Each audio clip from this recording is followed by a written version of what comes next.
Let me once again welcome everybody officially to today's online event, Important Web Resources for Conservation Finance.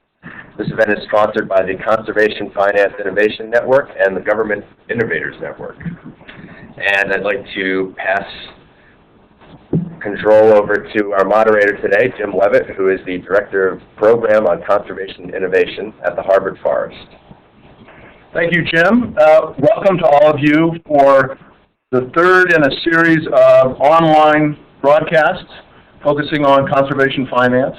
Today we're focusing on information resources on the web, new resources that should substantially assist you in your efforts to try to find the right kind of financing tool for the conservation effort that you're involved in. We have, as is our format, both a group who will focus on an information resource which is principally focused domestically in the United States, and a second guest who will focus on both the United States and international issues. Let me also remind anyone who's listening on the telephone to mute your phone if you're not a speaker at present. So I want to introduce our first set of speakers from the Trust for Public Land. We have Ernest Cook, Mary Bruce Alford, and Andrew Moulin. These three people have worked carefully to put together a tool that really gives you information on conservation finance, particularly in the public sector in the United States, that is without parallel. I will let them take it away and introduce to you Ernest Cook, who is a Senior Vice President of the Trust for Public Land and who has been directing the Conservation Finance Program there since 1994. Let me also say that although Ernest is not absolutely certain, we believe that the term conservation finance was coined in the mid-1990s at the Trust for Public Land, and that Ernest himself may have been the person to first use it. So it's an honor to introduce him and take this next 20 minutes of the program. Thank you, Jim, and good morning. I see at least one participant from the West Coast, so thank you for joining us at this very early hour of Pacific time. Our Conservation Finance Program advises state and local government officials on legislation that will create new public funding for parks and land conservation. We also conduct basic research on this topic. Over the last 12 years, we've helped to create over $25 billion in new state and local government dollars for land conservation. It's a big number, and it grabs people's attention. Over the years, we've had a lot of questions from the media, from elected officials, from nonprofit conservation partners, and from academics. They want to know things like, where is this money being spent? How much is being spent to buy land itself versus how much is being spent to buy easements? How many acres of land are being protected with this money? And what kind of funding is being used? Is it bonds, sales taxes, property taxes, or some other source of funding? So we decided about 5 years ago that we needed to raise the money to do the research that would answer questions like this. I thought it would take about 18 months to finish this task, but we've been working with dozens of people from federal agencies and hundreds of people representing all the different conservation agencies of the 50 states, so it has taken us 5 years. Working with each of them to report their data in a consistent way has been really a huge challenge. But over the years, every single one of these agencies has cooperated with us to give complete and accurate information. So we're thrilled to make this unique database of conservation statistics and information on conservation funding programs available to the public for the first time. Here's what you can get from the Conservation Almanac. All government funds spent for land conservation by state and federal agencies, by state and by year for the period 1998 through 2005. And we're now in the process of updating this information to 2007. You can also get acres of land that have been protected for conservation purposes by state and by year for the same period of time. In addition, the Almanac can tell you how many acres have been protected by conservation easements versus outright purchase of the land. You can get a list and a map of all state and local ballot measures that have dedicated funds for new parks and land conservation. This feature draws from our land vote database, which includes information on over 2,000 ballot measure elections over the past 20 years. You can also get a profile of the land conservation program and policy framework for each of the 50 states. And we'll be demonstrating all of these features in a few minutes. The Conservation Almanac has already become one of our most valuable resources in promoting land conservation in America. When we're asked to give advice to any state government on how to strengthen its conservation programs, we have a comprehensive source of information on how other states operate their programs and how they pay for them. When we need to know how much it will cost to protect 1,000 acres of farmland in Iowa or open space in North Carolina, we have concrete data on how much has been spent in that state for fee versus easement acquisition. And when we need to see how state matching funds have encouraged local governments to adopt conservation funding measures, we can map the results using the Conservation Almanac. I want to thank the William and Flora Hewlett Foundation and the Doris Duke Charitable Foundation in particular for their generous support of this research. And then turn this over now to Mary Bruce Alford, my colleague at the Trust for Public Land, who has personally been in the trenches for many years in developing and refining the data that goes into it. Thank you, Ernest, for that introduction. Before we delve into the ways in which you may access our state-specific data from the Conservation Almanac, we thought it would be helpful to get you familiar with the other aspects of the website. So I'd like to start by saying when developing the website, it became evident that a project such as this lends itself to a lot of text. We wanted to explain the Almanac, what is in it, how it can be used, and our methodologies without overwhelming viewers. For this reason, we have tried to design the site in such a way that if you want the data itself, you're able to get to it without digging through a lot of text. So you'll see here on the home page, we have a summary of what Ernest just went over, why we created the Almanac, and elements that are included here. And after reading that, if you decide that you really want to access your state's data, you can go to the Tell Me About My State link, or if you want to compare your state to another state, you can click on How Does My State Compare? For our purposes, I'm going to assume that you might want to know more about the federal data that's included, in which case you would go up to the Federal tab to access a list of programs that we have included. As well as naming the program, we also provide a brief description of how the program works. Our Methodologies tab shows you how we collected the data and the sources that we've used. It also provides an explanation of the calculation we use for the developed acres figure. We have a Frequently Asked Questions tab, and then also a tab showing information about the Trust for Public Land and our Conservation Finance program. Finally, to get into the meat of the site, you can use the Compare tool or feature that allows you to compare information by region, by all states, or by specific states. So you'll see here in this first box, I'm going to select the regions. And so I'll do that by clicking the Control key. And then in our second box down below, you'll see a list of different data fields. The data columns represented in this feature are combined federal and state acquisition and dollar figures. For example, the field that says total acres conserved baseline represents total current acres conserved by the state and federal programs. So I'm going to highlight some various fields here. Acres developed 1998 to 2005, we call that our snapshot. fee acres 98 through 2005, and easement acres 98 through 2005. Total dollars spent in the snapshot period. And then finally, I'll also add the number of conservation ballot measures, which pulls information from our land vote database. And then by clicking on the Create Custom Table, you get a nice table that lists all of the different data fields in each of the regions.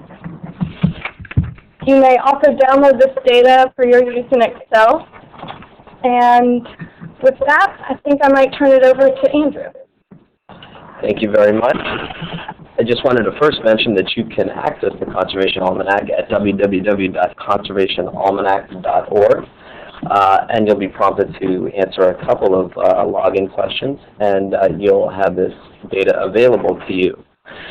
So I'm going to take you through a particular state. We would start over here at the State tab, which takes you to the overview map of the country. And since we're broadcasting this from Massachusetts, we'll pick Massachusetts as our state to go through.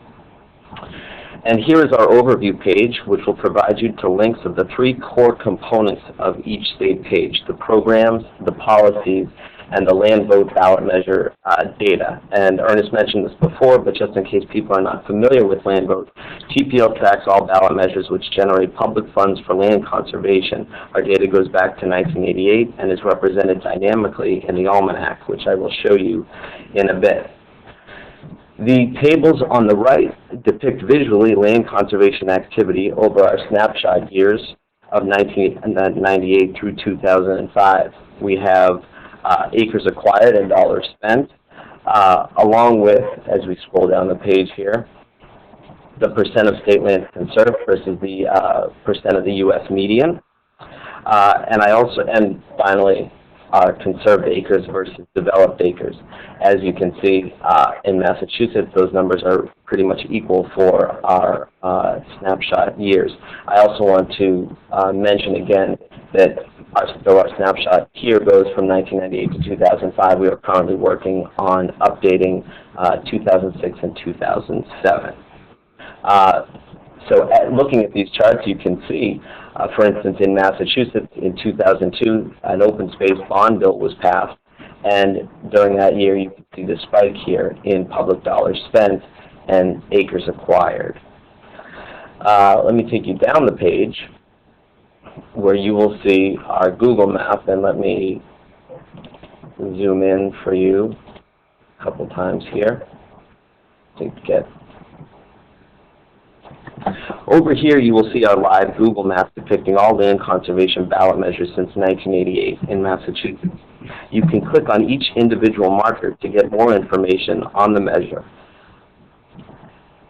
such as this, and you can click View, which will take you to our land vote database and get a more full picture of that particular measure, what the finance mechanism was, how much in conservation funds were generated. Most of these measures are Community Preservation Act measures in Massachusetts, where voters can approve a property tax of up to 3% and receive state matching funds if they were successful. The markers represent the 130 communities which have taken advantage of this program. This type of information is described in more detail in our policy framework section. Below the map, you can see that almost $500 million for open space has been generated at the municipal level. And if we click this link up here, it will again take you to our land vote database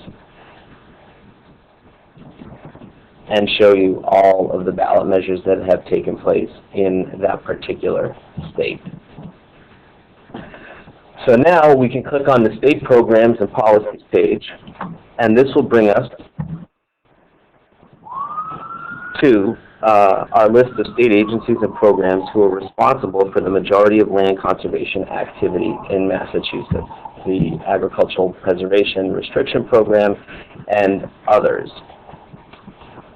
Below, you will see our state policy framework, which are policy components that are deemed crucial in order to have successful land conservation efforts within a state. Has the state offered substantial funds for land conservation? Can local governments create funding on their own for land conservation? Does the state offer grant programs with matching funds, which may induce a local government to take part in the program? We've already discussed CPA. Are there partnerships between the state and private entities like nonprofits? And does the state take advantage of any federal funds?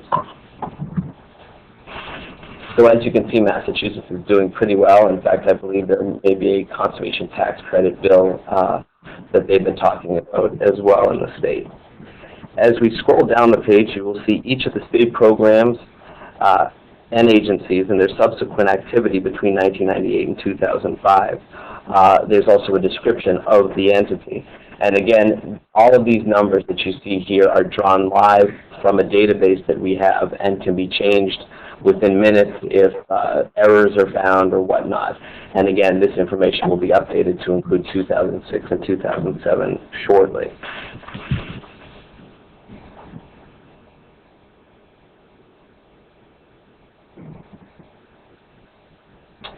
And here we reach the state policy framework, which details how each component are relevant to Massachusetts. In state incentives for local land conservation, which you can see down here, you can see grant programs which require state matches along with the descriptions of programs like the Community Preservation Act.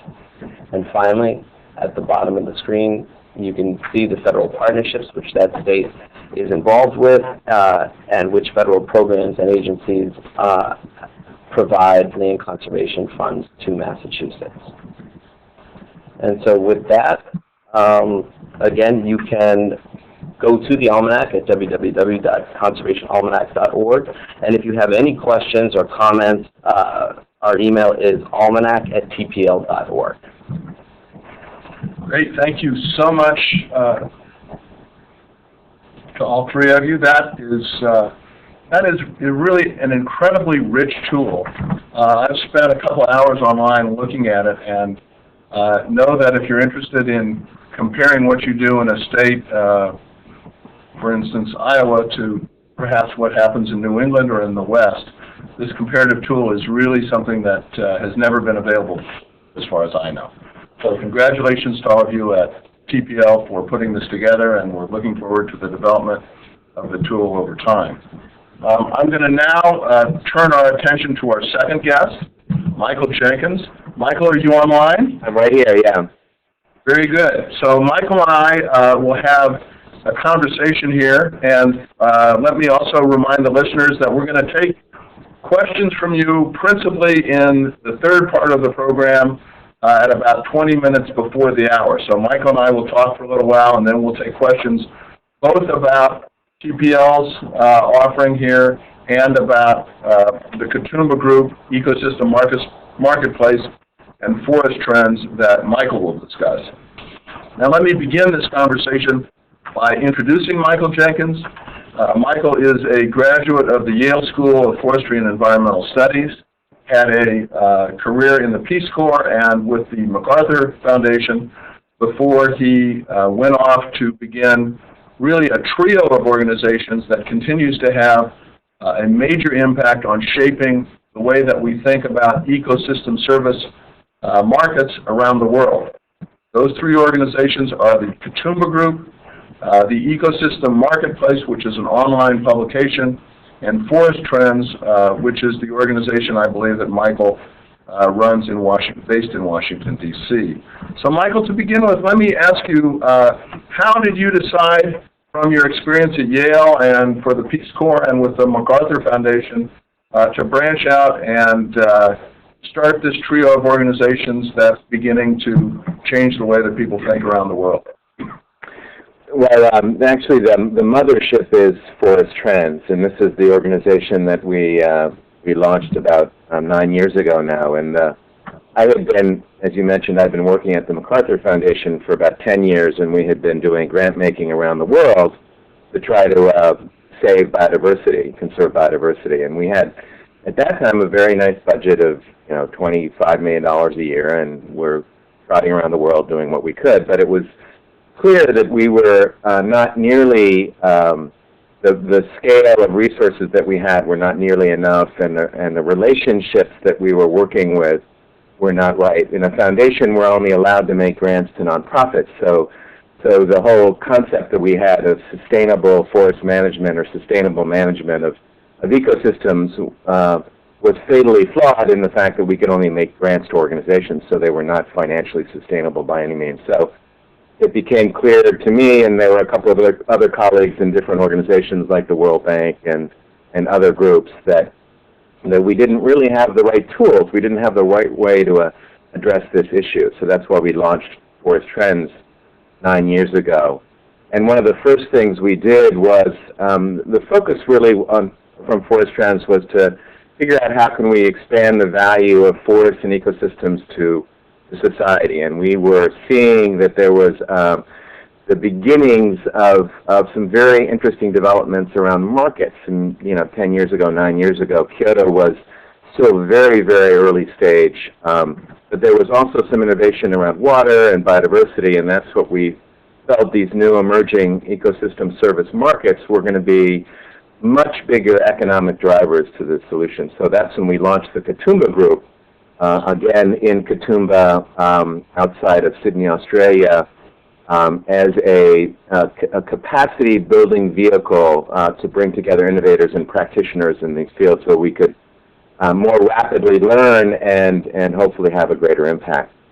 Out of Katoomba, just about 3 years ago, we launched the ecosystem marketplace, and the sense there was that, as in any emerging market, the major obstacle is information, access to information, transparent information. And so we launched the ecosystem marketplace with the idea of creating the Bloomberg of environmental markets.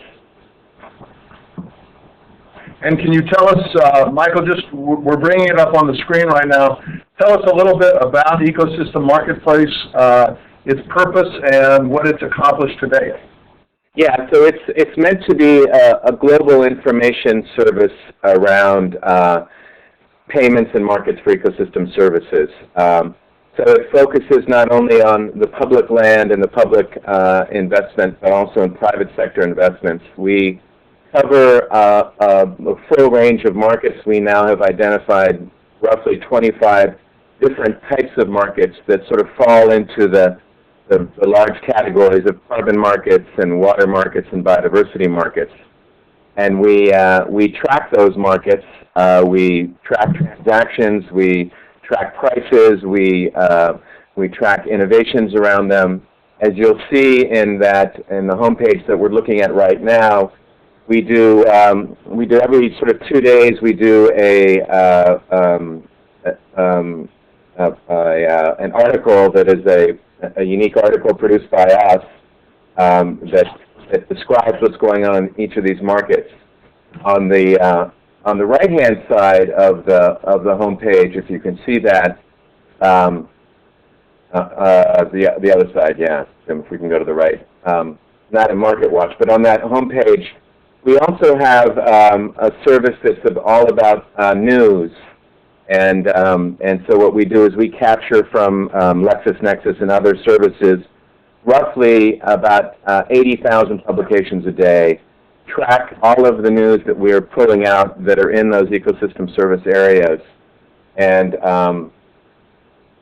then provide it to you. So there is not only are we doing individual articles, so it's not in the Market Watch, Jim, it's back in the homepage, but on the right-hand side of that homepage, if you can get us there. You can pull it over there. We're working on it. Thanks. Okay, keep going. We're working on that, and yeah. So you'll see as we go down, today's news is that service. So you capture basically news from around the world that's all about these different markets that we've cataloged in a different way.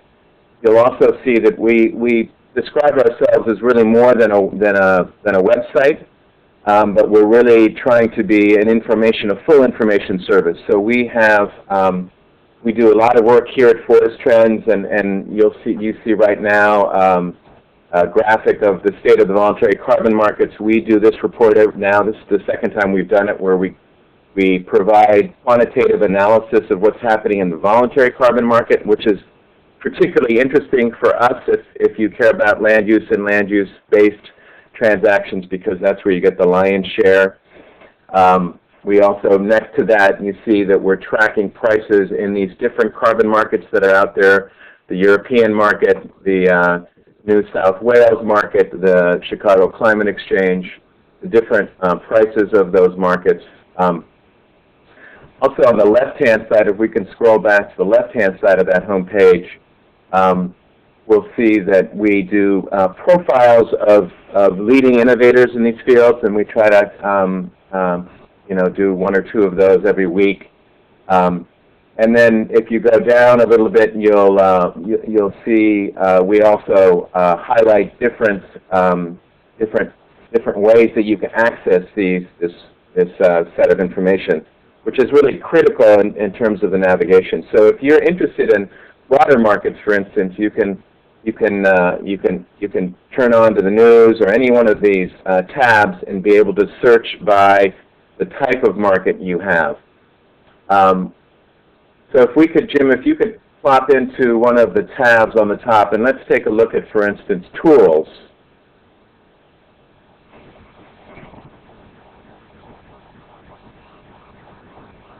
And so on the right-hand side, the way to search this tool, again, you can do it by market segments. So you can pull that one down and see that you can, your interests are water or biodiversity. You can go from there to a geographic region. So if you're interested in the northeastern part of the U.S., you can do that. If you're interested in Latin America, you can do that. Then we also have a little more specific kind of ecoregion approach. So if somebody is interested, for instance, in moist tropical forests, you can search that way. So we've tried to really develop easy tools to navigate through what is a very robust set of information that we've collected. Maybe one of the things. Go ahead, Jim. Michael, let me just interject to say that for someone who studies this from the seat that I sit in, it's wonderful to see the complementarity of tools like the one for Trust for Public Land, which is really about, principally about markets for public finance in the United States. And the tool that you're bringing us here, which is more focused on markets and private investment to some extent in conservation land, geographically focused both in the United States and internationally. So the point is that there's a vast amount of information available, and it typically only has a little bit of overlap. You're going to find very different kinds of information on the ecosystem marketplace focused on these markets again than you will on TPL's tool, which I think only goes to help grow this community of interest in conservation finance. So, Michael, let me ask you just to change your focus a little bit and tell us about the Katoomba Group's 12th meeting, which is coming up in Washington, D.C. In the very near future. Great, Jim. So, and when you think about the strategy that we have at Forest Trends around these, so one of the major strategies is this idea of creating a global information service, because we think that one of the major obstacle right now is that there's lack of information. We have to remember that many of these ecosystem service markets are very young. Even if you think about the regulated carbon market, it's 3 years young, and just this year was $65 billion, so growing obviously very, very rapidly. So that's one tool, and that's one part of our strategy. Another pillar of our strategy around how do you catalyze these markets is to develop capacity. And we are a nonprofit like the Trust is. We have a mission to be able to make sure that we work with poor people in developing countries. So what we've been trying to do with the Katoomba Group is really develop an expert network around the world of people that are involved in these markets that can be a source of expertise for others. We just recently launched a couple of regional Katoomba groups, an East and Southern Africa one, and the Tropical America one. But what Jim is referring to right now is an upcoming Katoomba event. One of the things that we do is we have these global meetings. We've had now 12 of them in critical forest areas and critical markets. And we're going to have the first one in Washington, D.C. that we've ever had. And this we think is timely because we are going to be, there's going to be a new administration coming on. There is a keen interest, I think, from whichever side of the aisle you're on thinking about how these market-like instruments can be helpful in terms of growing to scale the investment in conservation. So the idea of this global Katoomba event in June upcoming is to be able to bring the kind of the most innovative practitioners that are in these carbon markets, in these water markets, in these biodiversity markets together, and to present and to have panel discussions about what's going on, what are the challenges, and to be able to have a number of policymakers here in the U.S. and around the globe, people that are wrestling with what we think are the next set of carbon issues, which are going to be water quality markets, both here and around the world, but to really provide a comprehensive download on what's the status of all these markets globally. So that's what we are doing in the Katoomba Group in this event coming up. Can you tell us a little, because I've had a chance to peek at your agenda, who some of the speakers that you have confirmed and that you're hoping to confirm for this conference coming up? Yeah, well, the confirmed speakers are, for instance, the first panel will be a state of affairs, which will basically look at, yeah, you've got it coming up, but it will basically look at what's the status of each of these markets globally. And so we have Ken Newcomb from Goldman Sachs. Goldman Sachs just about a year ago put into place a carbon trading desk.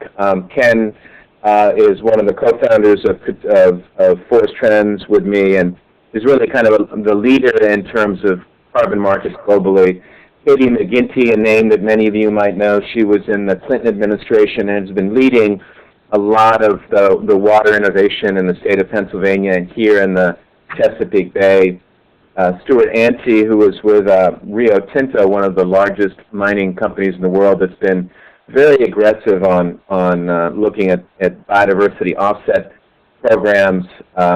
We'll also have Jonathan Latch on that opening panel, who is the president of WRI and a close colleague of mine, Odiga Odiga, who heads the NGO Coalition for the Environment on Nigeria. So that will sort of set the stage in terms of what's the status of these markets, what's the importance of these markets to the developing world. That's what Odiga will talk about, and Jonathan Lash will say, what does this mean for the environment community? We've got now a whole new set of tools. Then we will we'll also have a keynote from Kathy Sierra, who's the Vice President for Sustainable Development at the World Bank, and we have very warm and fuzzy feelings from, hopefully our keynote will be the Secretary of the Treasurer right now, so who used to be with Goldman Sachs. So we're hoping that he joins us for that. The second day we'll focus in on, we'll have one panel that will talk about the future of carbon. Obviously the largest market out there is the carbon market.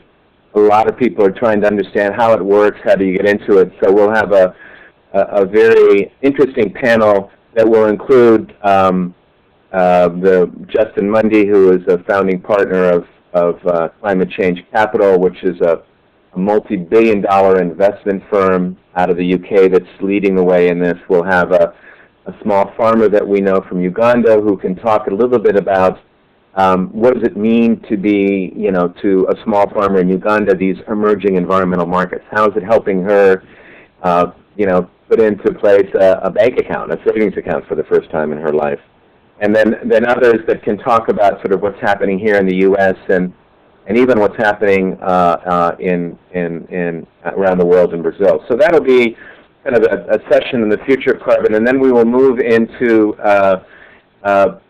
deep dives on each of these different markets. And there'll be moderated discussions, so they won't be presentations, but they'll talk about what do we know about the carbon market, what do we know about the water market and the biodiversity markets. And then that second day, we will wrap up with a couple of panels that I think are quite important, because I wanted to think about how, from the lens that we have of conservation and finance, how is this intersecting with a set of other currents that are developing, or tsunamis that are happening around the world, around energy, for instance. There's a big drive, of course, here to be energy independent, which is creating all sorts of incentives and signals around things like biofuels.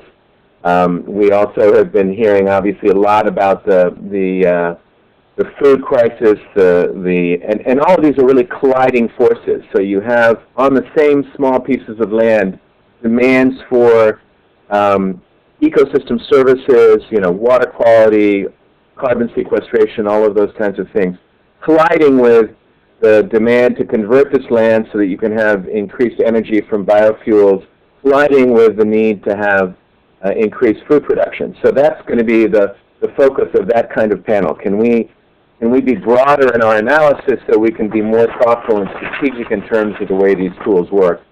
And then the last closing panel will be, the title of this is An Infrastructure Fund from the Planet. The idea is, what's it going to take for us to really, what's the investment amount we're going to need to be able to invest in our natural infrastructure? We know how to do built infrastructure, but what's it really going to take in terms of investment to do that? So we have a kind of a unique set of folks that are lined up there that come from investment groups, like the HSBC, Hong Kong Shanghai Banking Corporation, the second largest bank in the world.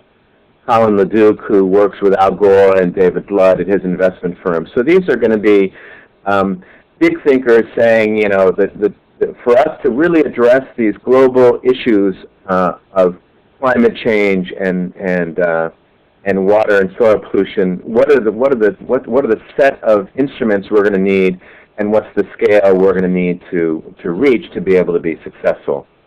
So basically, sorry. Oh, go ahead. Go ahead. So basically, that's the thinking of this.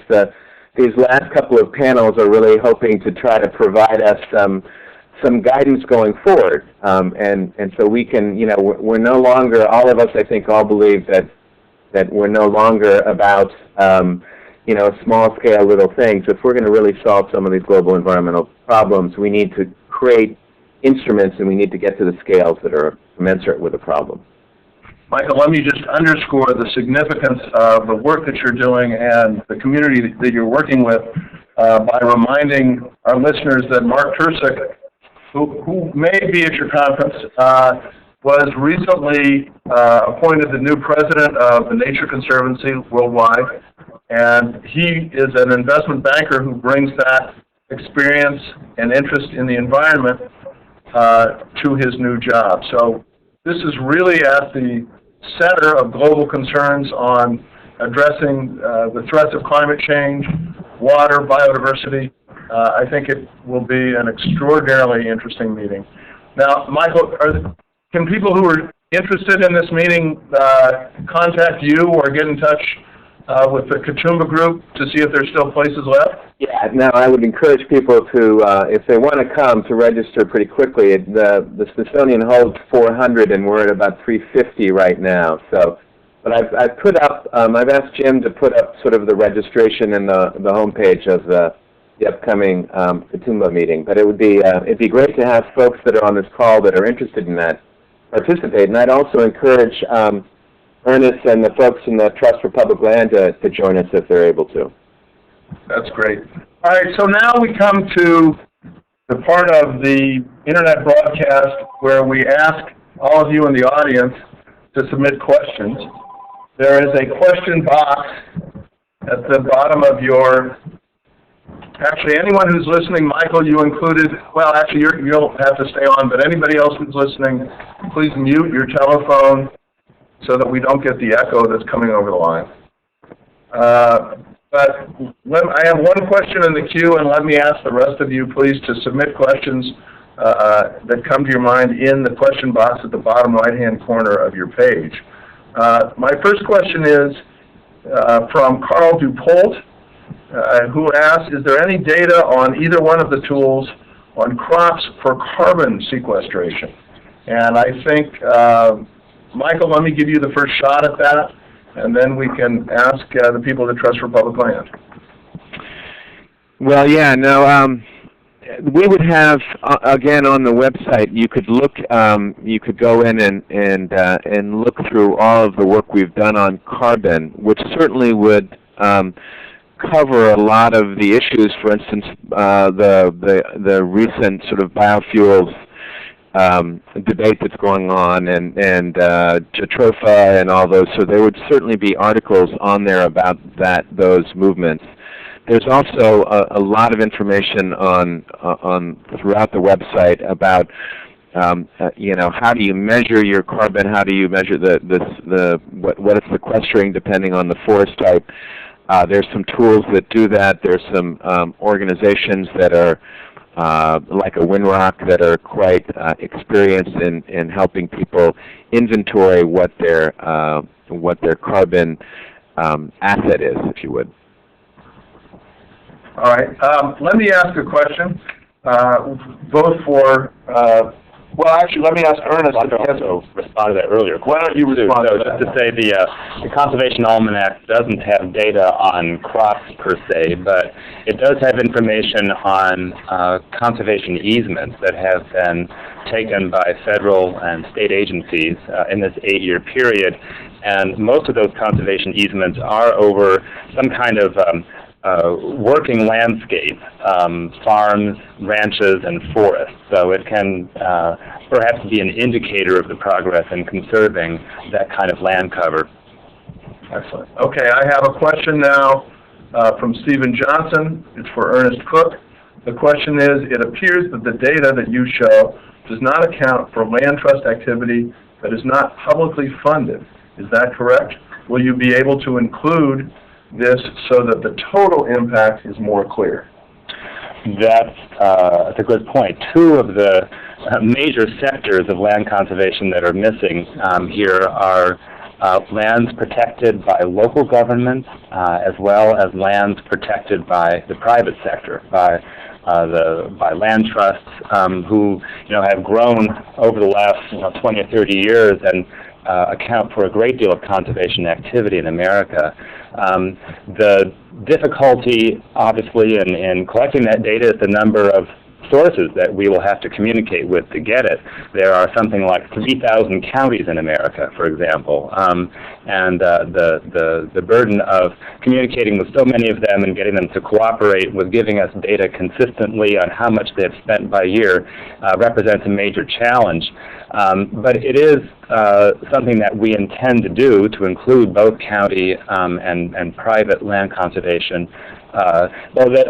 Two challenges. One is not only how many people we have to communicate with and get the data from, but also we encounter more and more complexity with the problems of double counting. There are, land conservation in America these days is almost always a matter of partnership. There'll be state funds, federal funds, county funds, and privately raised funds that go into protecting so many landscapes now. And when we talk with each of those different players, each of them says, oh, I've protected, X thousand acres, and it turns out it's the same 1,000 acres. So we have, at some pain, made sure that we have eliminated any double counting in the data that we provide so far at the state and federal level. And when we get down to the county level, it's going to be even more challenging, I'm sure. We do have funding right now to launch us into kind of a pilot effort in 5 additional states. I think we haven't quite yet chosen those states, but we're going to drill down in those 5 states to include county spending on conservation as well as private nonprofit spending on land conservation, and we will develop a methodology, we hope a successful methodology, that will eliminate the problems of double counting and also help us estimate what the total cost is going to be of taking that research to the full 50 states. So give us a couple more years and I think we'll have it. Andrew. I just wanted to add to what Ernest said. One thing that the Almanac does contain is our land vote data, which I think will give a pretty good sense of where local land conservation funds are being generated. And from that, I think you can make some sort of estimates in terms of where the spending is taking place, and I think that's definitely a good indicator. Now, on the topic of double counting, we have a question from Rio de la Vista in Colorado, I believe. Rio, good morning.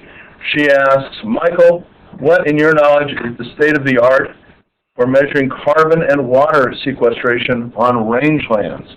And I will extend that question to saying on forest lands and other lands that have the capacity to store carbon and sequester and store water, really. So, Michael. Yeah, no, that's a very good question, and I think it's another way of looking at this issue of what Ernest was just describing in double counting, which is, if you really think about, the end goal that we're all looking for, it's not that we want to break it out and not double count. It's what we describe as we want to bundle these assets. So if you're sitting on a valuable piece of forest land in the tropical Andes, you are not only sequestering carbon, but you're also harboring some of the world's greatest biological diversity, and you're also an incredibly important source of water for the capital cities in Latin America that are all at the base of the Andes. And so the state-of-the-art, for instance, in this bundling notion, or in stacking as another term that's being used, there are some wonderful examples in a place like Quito, Ecuador, and we're working very closely. One of our colleagues, Marta Echeverria, is going to be with us in this upcoming Katoomba event. So bundling is not a problem. It's, in our minds, the real opportunity, and that's when you can start to really add some real value, so that rangelands or forest lands are going to be competitive with soybeans, for instance, as the demand for food and energy increases. So, but I would direct you guys both to, again, the Ecosystem Marketplace, and I would look at a series of the articles that we have done around water markets in particular. Marta Echeverria is somebody that we profiled, and also, so you can find her profile, and she's involved in a number of projects in Colombia and in Ecuador that are looking at these bundling opportunities, particularly around water and carbon. Very good. I will follow that up with a question from Mike Gillisgame at the Appalachian Mountain Club, I believe, right here in Boston. And Mike asked Michael, and I will extend the question to Ernest and his team as well.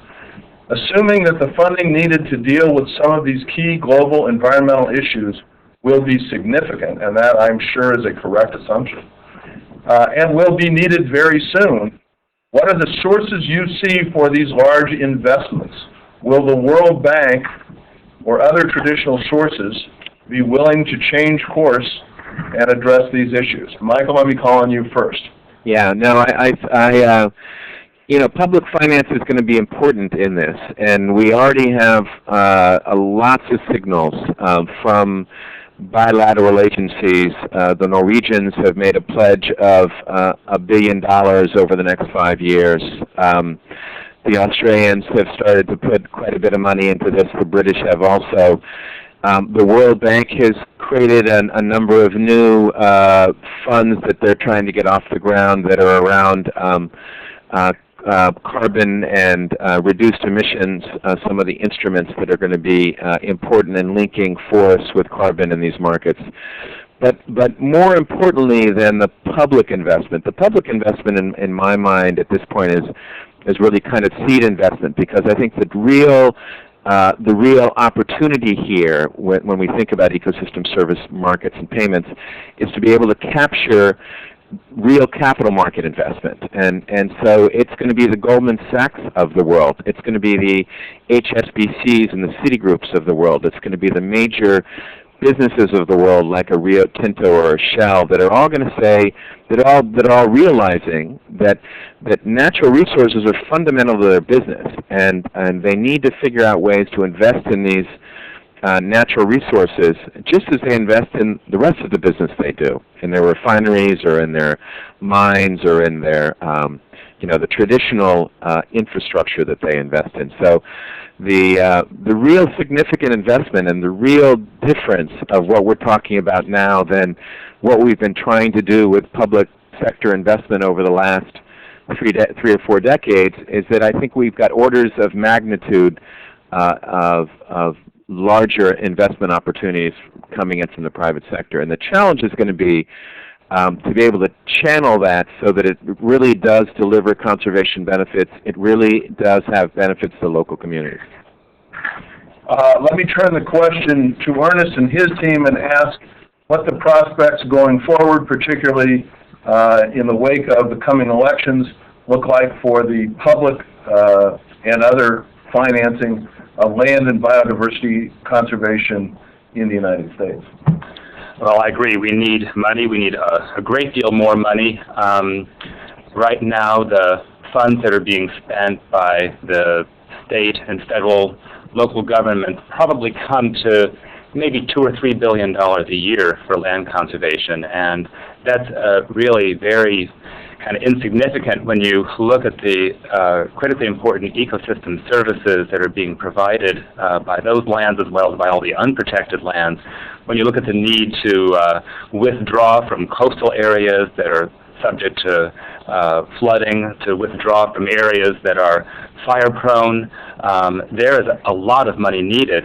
Right now in America, most of the money comes from sources that are kind of unrelated to the benefits that are provided by conserved land.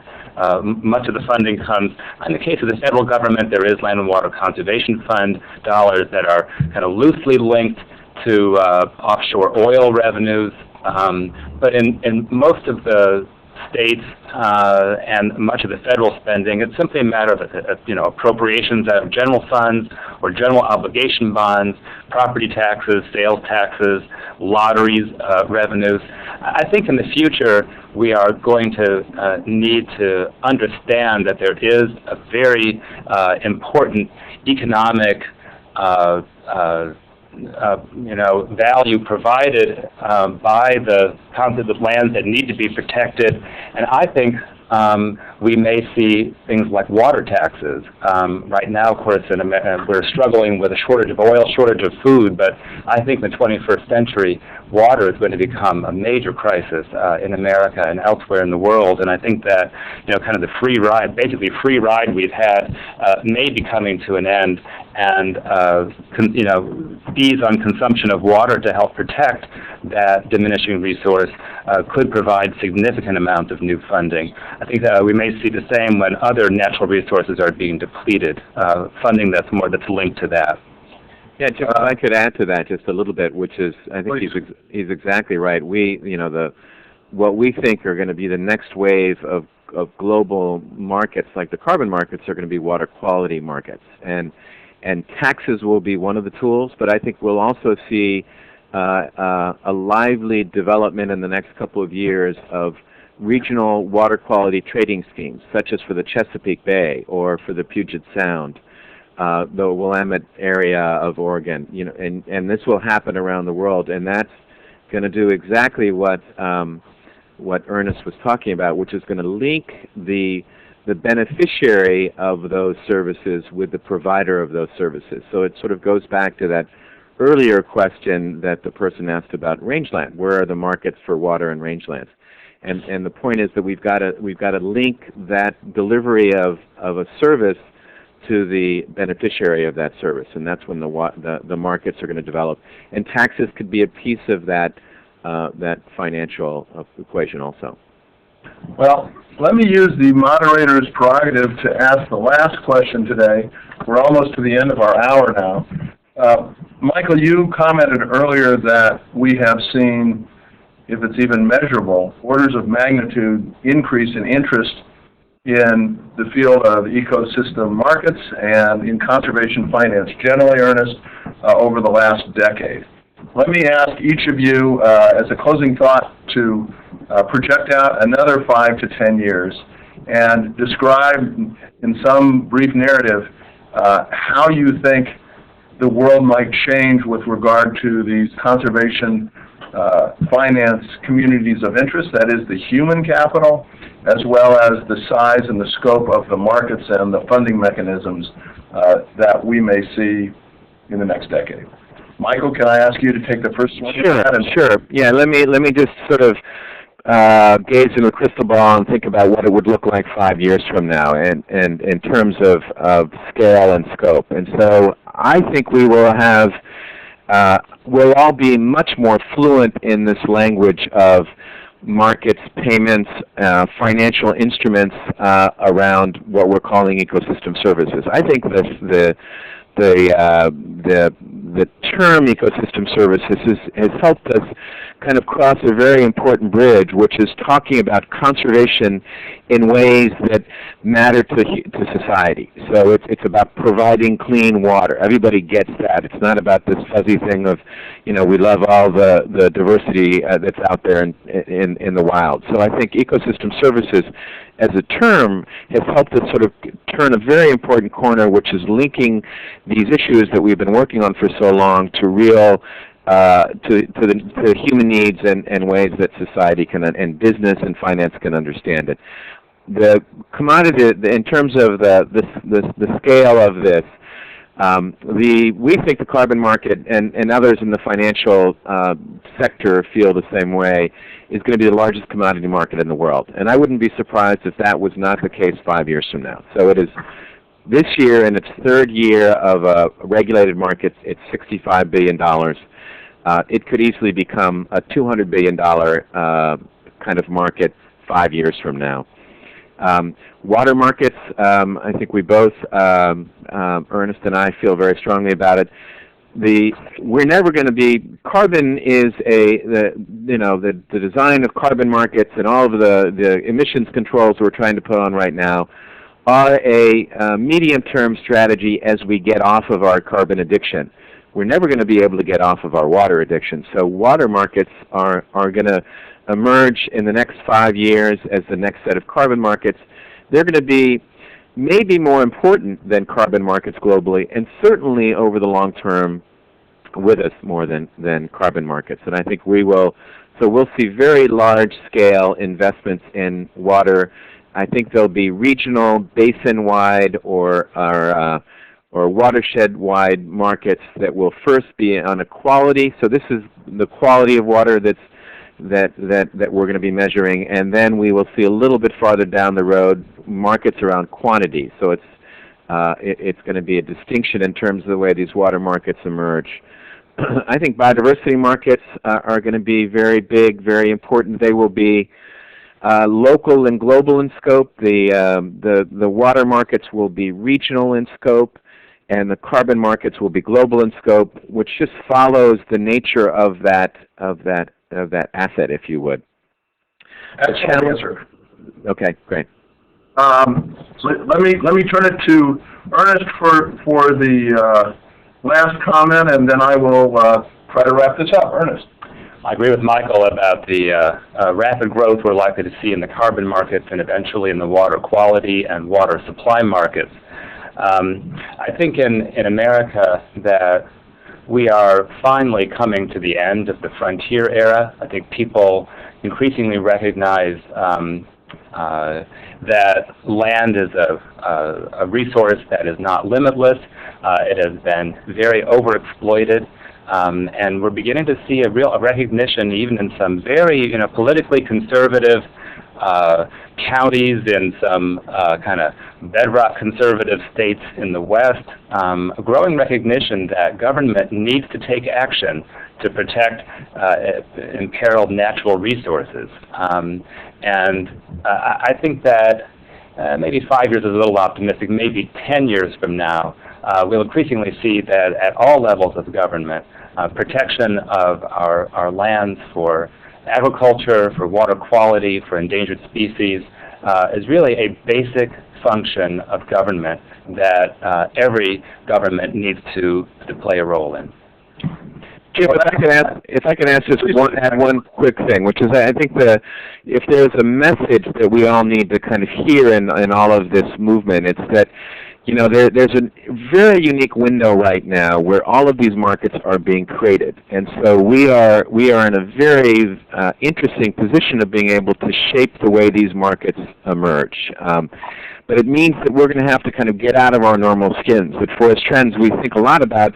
It's not about sort of developing a project or doing a pilot here, but it's really about what are the tools we need to put into place to shape a market. So we from the environment and conservation community need to move out of our comfort zones and start to engage the finance communities and the businesses and really get into this business of shaping these markets, because I think we have, as they're so young and emergent, we have a 5 to 10 year window when we're going to have an influence on it, and then they're going to be done.